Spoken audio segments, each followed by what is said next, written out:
Hi, welcome to HBR Now. I'm Adi Ignatius, the editor-in-chief of Harvard Business Review, and I'm here with my co-host, Octavia Goradima, who is the founder of the 2010 agency, and Joshua Mocht, who runs product and innovation at Harvard Business Review. Hi, everyone. Hey there. Well, maybe before we start, we should hear from our sponsor, our friends at Accenture. Dave, roll it. Change is all around us, shaped by technology and human ingenuity. We can make it work for you and your business. So our guest today in a moment is going to be Dan Shulman, who's one of the most interesting and socially conscious CEOs out there. He's the CEO of PayPal, and we'll be talking about CEO activism as well as about the future of finance, including PayPal's own foray into the world of Bitcoin and cryptocurrencies. If you, the viewers, have questions for Dan, put them in the comments box. We'll try to get to as many as possible as the show goes on. We understand that not everyone who is watching exactly understands cryptocurrencies and their impact. So we found something on TikTok that gets at just that. Hey Dad, use this, it's called cash. Paper for money, people only accept gold. Hey Dad, use this, it's called a credit card. Plastic for money, people only accept cash. Hey Dad, use this, it's called Bitcoin. Internet money, some people only accept credit cards. So crypto is the next great wave. Before we get to Dan, I want to take a moment to remember one of the truly great, truly innovative CEOs of our era, and that's Tony Xia, the former Zappos CEO, who died a few days ago at the age of 46 from injuries sustained in a fire. Tony, took customer service to a new level at Zappos, and Bill Taylor wrote a very moving tribute to Tony that's on our website now called The Leadership and Artistry of Tony Xia. I met Tony a couple times and often cite him as an example of a leader who understood the need to constantly reinvent.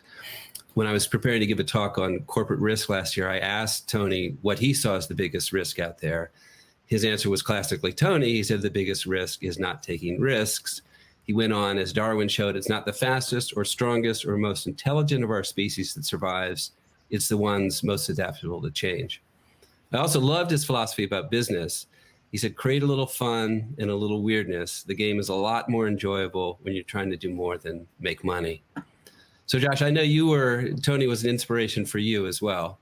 Definitely an inspiration. And also just as a journalist, someone that, for me, covering entrepreneurs for a long time and technology, Tony was one of those people that inspired all of us, made us think that we could do it. But he just always sort of had a different approach. And it was that Bill Taylor, who wrote the piece for the site, it was that, years ago, Bill wrote about him in a piece that just went on some of his tactics around hiring and firing, that it went viral, it went crazy because people were attracted to him and his ideas. And he's definitely going to be missed. Yep. All right. So before we start, I feel like we should say something. We just had Thanksgiving. And Octavia, maybe start with you. I'd love to hear, I guess, how your Thanksgiving was, but sort of where you are. We started the show during quarantine when we were trying to connect with people in this difficult moment. And we've all been through probably some great, profound changes and thoughts since then. So where are you coming out of Thanksgiving? Oh my goodness, so thankful for Wi-Fi, right? At least we're still able to connect and see each other. But Thanksgiving was wonderful.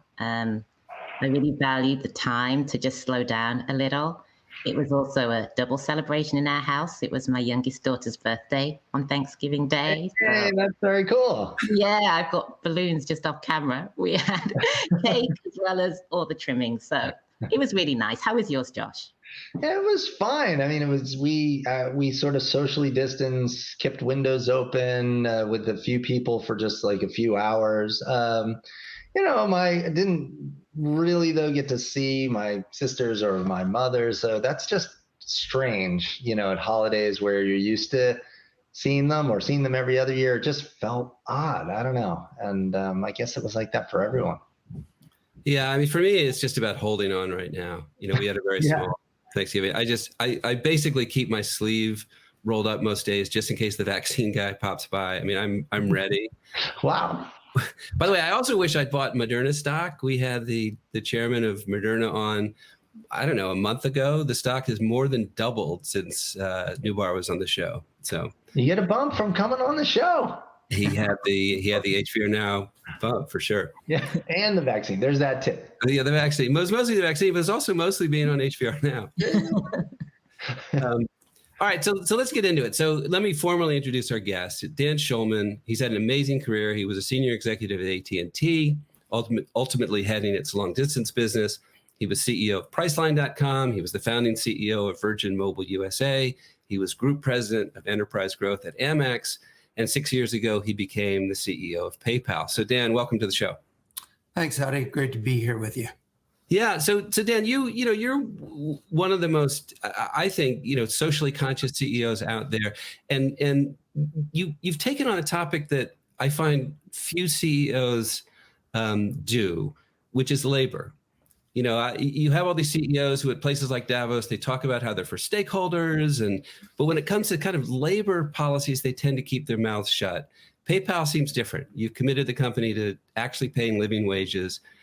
How does that work? And I guess what was the tipping point for that decision? Yeah.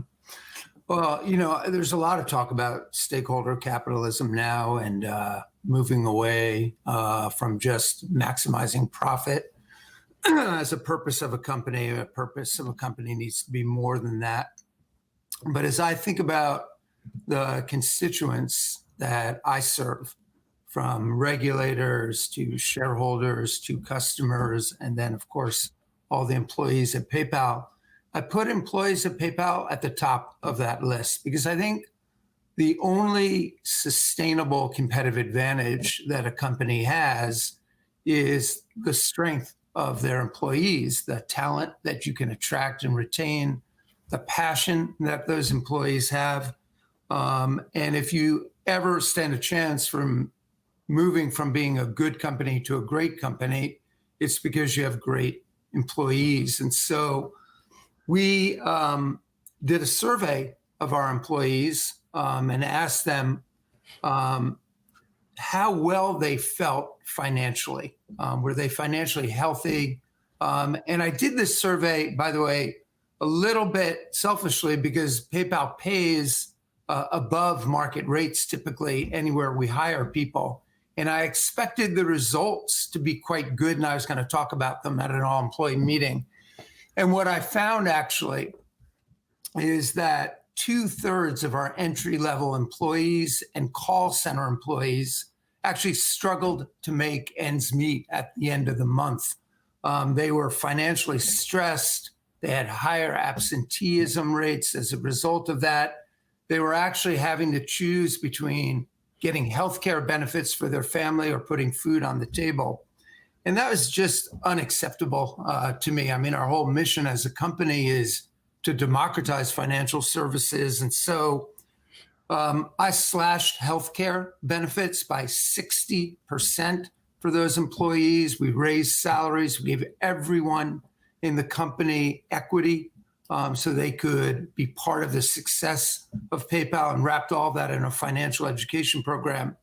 And really importantly, Adi, we put a measure on this because people talk about living wage, but you never really understand what it is. And we developed something called net disposable income. How much income does somebody have left over after they pay all of their taxes and essential living expenses? And that obviously changes location by location. But for these entry-level employees, what we found is their NDI was as low as 4%. And we set a target of 20%. So to increase NDI by 4 to 5 times. Today, we're at 16% NDI, and hopefully next year we'll get to our goal of 20%. So what's the cost of that, and how do you sell that cost to your other stakeholders, including shareholders? Yeah. Well, it's a significant amount of investment that we put in, but I can't really think of any other place where I'd rather invest my money than in our employees. I mean, think about it. If you have great employees that are passionate about the success of PayPal, that are passionate and proud to work there, then they deliver better for customers. And if you deliver better for customers over at least the medium term, you deliver better for shareholders. And so we've seen a dramatic reduction in attrition, an all-time high in the pride at working at PayPal. Productivity is up substantially. And so although we made a major investment in this, I think the benefits, to me at least, have been very clear. And I have to say, when we announced all of this at an all-employee meeting, it was probably one of the best days, if not the best day that I've ever had at PayPal. The amount of outpouring of emotion around it was really something to behold. And we're just benefiting from that. Mm-hmm. So let me ask you more broadly about CEO activism. There's certain issues that you've been very public about. I guess my question is, how do you decide which issues are the ones you want to engage in? And then, with all due respect, why should we care what a CEO has to say about social and political issues? Yeah. Well, I think that companies who, again, aspire to be enduring great companies need to have a purpose. They can't just be about maximizing profit. And I would argue that purpose and profit actually go hand in hand over at least the medium term. And if you have a purpose or a mission as a company, you need a set of values that support that mission. An example here at PayPal is our mission is to assure that managing and moving money is a right for all citizens, not just a privilege for the affluent. It's a very inclusive statement. And our number one value at PayPal is inclusion. And so we stand up, and very publicly so, and oftentimes I even receive death threats as a result of us taking stands, because I really believe that if values are just something you post up on a wall and you don't take action on them, then they're just propaganda. I think it's worse to put something up on a wall and not take action. And honestly, this isn't about being political. It's not about what I care about. It's about what the values are of PayPal. And our employees expect that we will stand up for those values. It's why they come to PayPal, why they're proud to work at PayPal. And I believe increasingly that customers want to buy and use services from companies that stand for a set of values. And it's something that we will continue to do as we go forward. Do you meet CEOs who at this point in 2020 have a more kind of Milton Friedman traditional line that just says, this is not our job? Or are you finding that everyone is kind of where you are now, that to be a CEO, for all the reasons you suggested, you have to play in these areas? I think more and more CEOs are thinking about a broader role, but it's not easy to go do that. I mean, look, we live in a very culturally charged moment in time, a politically charged moment in time. I think personally that CEOs have an obligation, maybe a moral obligation, to stand up, to advocate for worker rights, to advocate for issues that matter to their company, the values that their companies are based upon. I don't think we should necessarily wade into political issues. Like when we withdrew from North Carolina after they passed the bathroom bill because we thought that had the potential for discrimination against somebody for their sexual identity or sexual orientation, people said, like, you're wading into politics. And I said, look, discrimination is not a red issue or a blue issue. Being against discrimination is a red, white, and blue issue. That's an American value. That's a value of PayPal. And so I try to stay true to our values. And sometimes values get mixed up in politics, but we're not trying to take political stands. We're trying to advocate for policies that are aligned with our values. And I think that's my responsibility. So if you just tuned in, this is HBR Now. Our guest is Dan Shulman, the CEO of PayPal. If you have questions for him, please enter them in the comments box. Dan, I'm going to ask you one more question, then bring my co-host back in. But I want to start the conversation about cryptocurrency. PayPal has generated a lot of excitement with its announcement that it's handling transactions in Bitcoin. Why have you made that move? What are the opportunities? Where does this go? The opportunities and risks in a move like this for you? Yeah. Well, I think the pandemic has just accelerated trends that were in place, but accelerated by 4 or 5 years. And so you're seeing one industry after another digitize. Retail, education, entertainment, it doesn't really matter. Every industry is digitizing. The same is true in financial services. 40 to 70% of consumers are using cash less or prefer not to use cash at all. And so forms of digital payments are exploding. And if you think about digital payments, and the obsolescence of paper money, you really naturally start to turn towards digital currencies.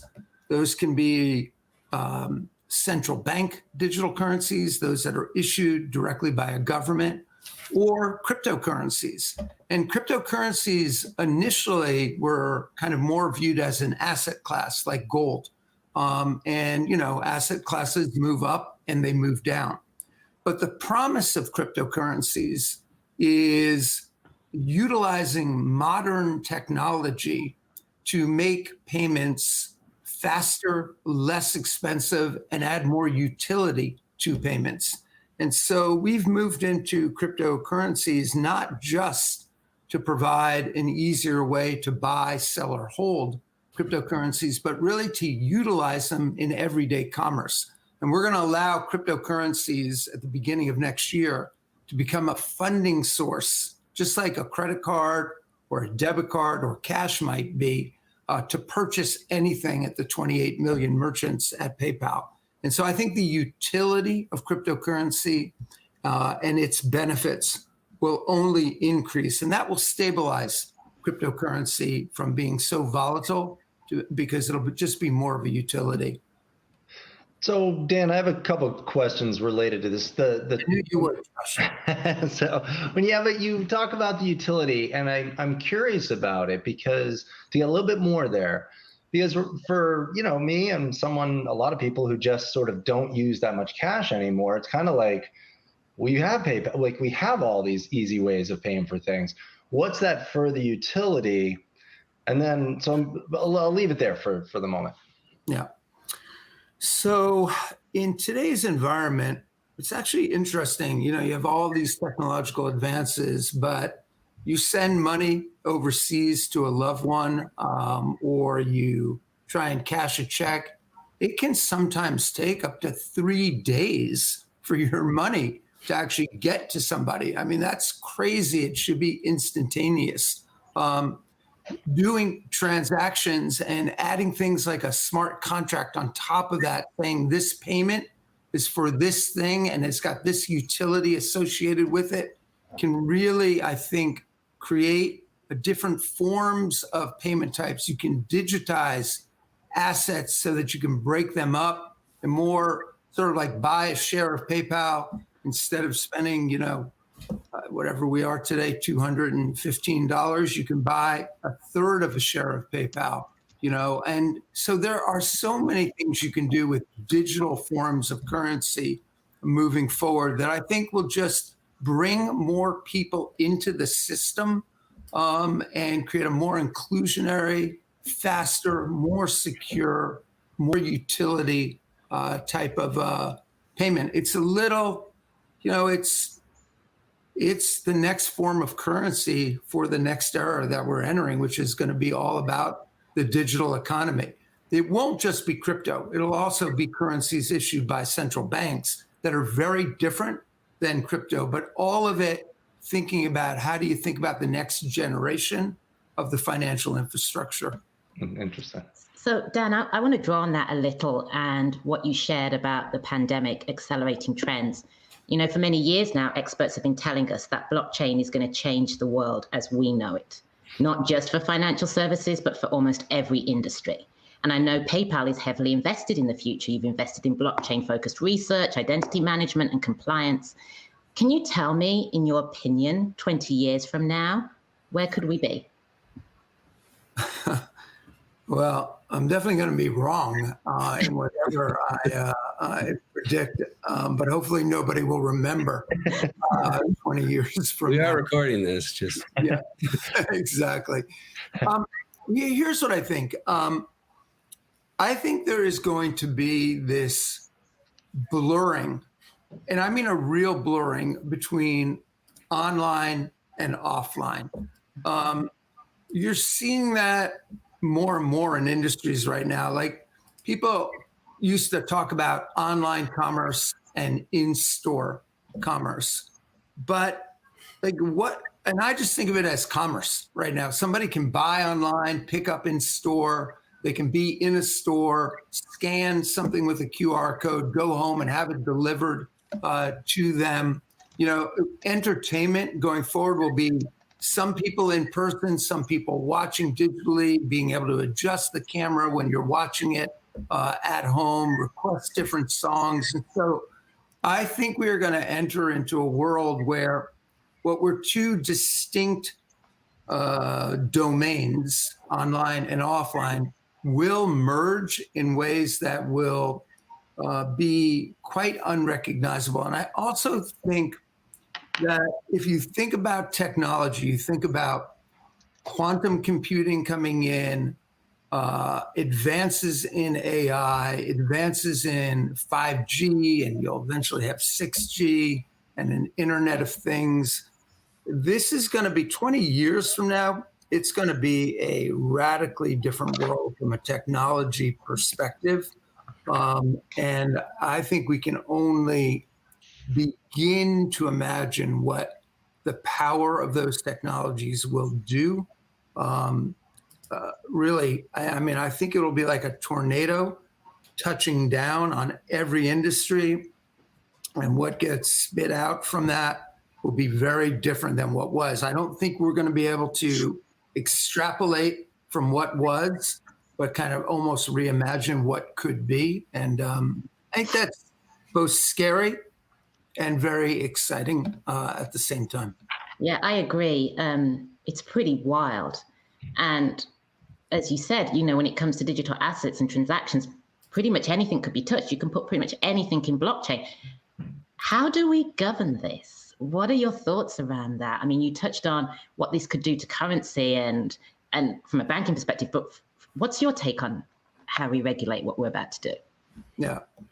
Well, I think when it comes to the financial system, there has to be a strong hand in regulation. There needs to be assurance that your money is safe and secure, that you know, cyber criminals and other bad actors don't have access to it. And so I think it is absolutely incumbent that the private sector and regulators work hand in hand. Things are moving very, very quickly. I mean, I actually think the very nature of change is changing. I mean, we used to think change was kind of moving quickly, and I think it is just now accelerating to a place where it's hard to keep up with all of it. And we need to make sure that we have kind of regulatory sandboxes that we can experiment in. But I do think this partnership between the private and public sector is crucial to assure the safety and security and privacy of our financial system. I think it's essential. So, Dan, one of our viewers, Candace from London, wants to ask you, how do you manage board members who hold different views on employee pay? That's a good question. It is a good question. I think, when we withdrew from North Carolina, I actually didn't realize, how much publicity that would get. It was headline news, the amount of hate email and death threats were quite something right away. And it was a decision that I made hearing the governor of North Carolina basically say that, yet we passed this bill, a lot of people are talking about, but nobody's taking any action on it. So, I don't think we really have anything to worry about on this. And I literally walked down the hall to my head of corporate affairs and said, in 2 weeks, we're going to pull out of North Carolina. And I forgot to tell my board because it was just a part and parcel of our values. It was just anathema to everything we stood for. And, I apologize to the board, not telling them beforehand, but I mean, all of them joined PayPal. And, we've taken our board and really redone it. We're a very diverse board. About 50% of our board is diverse right now. And we did that with everybody understanding these are the values that we stand for. This is the mission that we're undertaking. And that means sometimes we're going to make decisions that maybe can be more difficult. Employee pay, I did spend a lot of time with the board talking about investment and what I thought the benefits of that would be. The beautiful thing is, we spent a whole board dinner, maybe 3 hours talking about just that. And I mean, they could not have been more supportive. Yeah. So another viewer, Mohammed from Minneapolis, St. Paul, his question is he asks, is Zelle a threat to PayPal? Now, I kind of wouldn't mind widening that to sort of also say, like, what is your biggest threat? I mean, what are you most worried about? Well, the addressable market, if you look at all of payments, is about $100 trillion. So it's a huge marketplace. You look at B2B payments, C2B payments, and there is never going to be just one player that is, the clear market leader. There's room for quite a number of players. But I think that the biggest competitor that we have, ironically, is cash. Because before the pandemic, 85% of the world's transactions were done in cash. And people always ask me, like, are we going to see the demise of cash, 2 years from now, 5 years from now? And everybody who has predicted the demise of cash has been wrong. And I tried not to be, wrong all the time. And so what I will say is that part of the reason PayPal is doing so well right now is that you are seeing people move away from cash and move towards digital payments. We've had record growth as a result of that. And that behavior will probably persist beyond the pandemic as people realize now it's so much simpler and easier and faster to do things digitally. There's more advantages to it. And so I think we're seeing a much more precipitous decline in the use of cash, and therefore the market is accelerating for all of us that are providing digital payments. I'm sort of curious when, if you think about disruptions, and I know you talk about that in terms of like Clay Christensen terms, is it that Bitcoin's disrupting cash? Is it disrupting you? Is it disrupting, credit cards? What's playing out there really? Yeah. Well, I think it's a more modern infrastructure than, the financial system has been in place for like 500 years or so. And it's made improvements, but they've been slow. Bitcoin and other alternative currencies were built on a more modern technology that offers the promise of increased utility. And how disruptive that will be is yet to play out. Predominantly, these cryptocurrencies have been more asset classes, investments that people have made. But I do believe as we move more and more into the world of the digital economy, that digital currencies of all kinds, because they use a more modern architecture, will rise in prevalence. Fiat currencies, even those are currencies issued by governments, will digitize. You'll have a digitized dollar. The Brazilian central bank will put out a digital currency. China's already experimenting with a digital currency. And I think all of those will ride on a more modern infrastructure, and you'll see just the rise in general of digital currencies. So I think we probably have time for just one more question. And I want to ask, you create a platform like PayPal to do good, or at least to be neutral and to help people transact. But as with any platform, there are positive and negative things that happen. So specifically, there have been articles about how hate groups have been using PayPal for raising money. You've pledged to block that kind of fundraising, but it does seem to continue. It's probably hard to police. How do you do better on that? And to what extent do you feel platforms are responsible for things like this that happen? Well, I do think we have a responsibility to monitor our platform. Look, we modified our acceptable use policy to say that people are prohibited from using PayPal or Venmo if they're advocating hatred, racial intolerance, or violence. Look, violence is relatively easy to spot. Hate is more subjective and sometimes is done in code. So you may not recognize something as hate speech because it's done in code, but it's actually hate speech. We take down lots of sites every single month from using PayPal or Venmo because they violate our acceptable use policy. We are quite vigilant about it. We listen to a number of groups that come in and point out. We take that responsibility very seriously, Adi.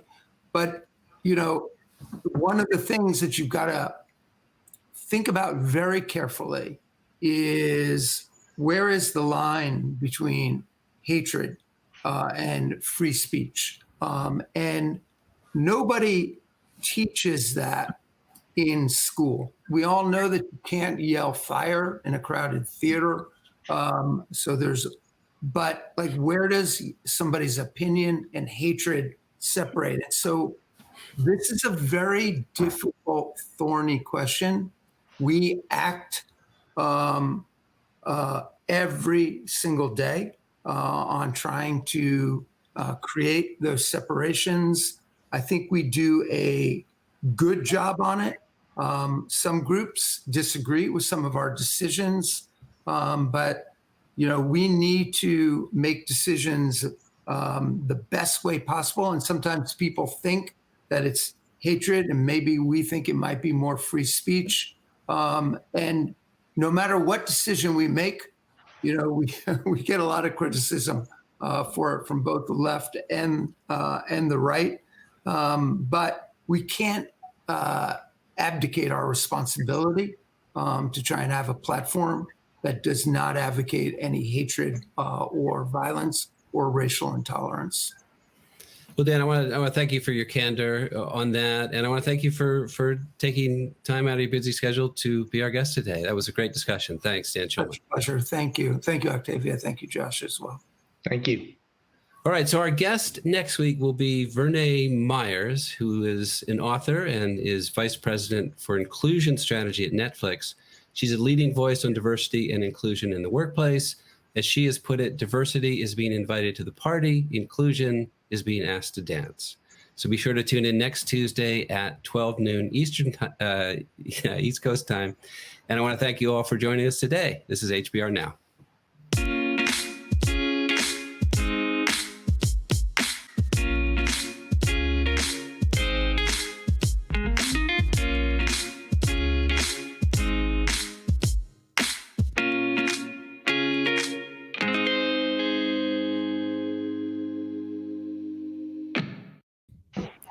And we're back.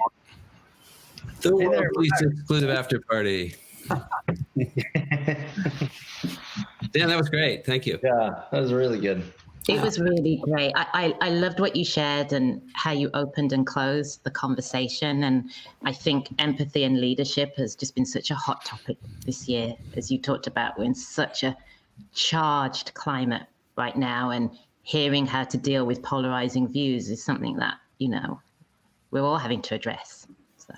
Absolutely. I mean, one of the things I said to my leadership team is there's no way, if you're a major consumer brand, and we have, 360 million something people on our platform, and there's no way to avoid the culture wars entirely. You have to make a stand.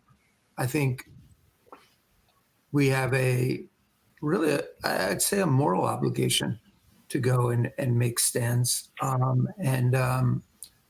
Again, consistent with our values, but we can't abdicate that responsibility. We didn't ask you about any political ambitions. Yeah, good. I'm glad you. Let's try. Josh was actually talking to Engineer Dave. That's right. Yeah. I'm starting out with school When committee. are you running, Dave? I'll support your campaign. Excellent. Thank you.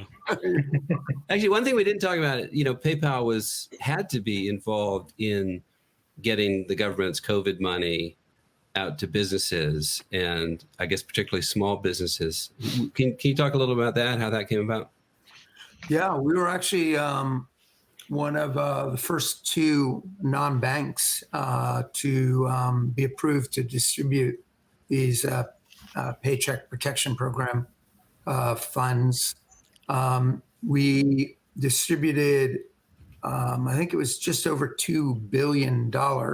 And really interesting, our average loan that we put out was $25,000. So we were really addressing, sole proprietorships, small businesses. The bank's average loan size was $125,000. So we were really hitting a different segment of the market that really needed it. And the other thing that we did, we did this $530 million commitment around Black Lives Matter, after the killing of George Floyd.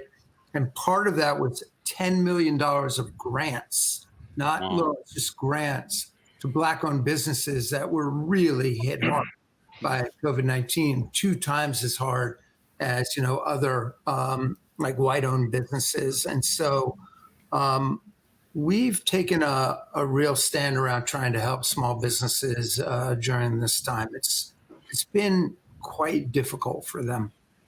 Yeah. Yes, Adi?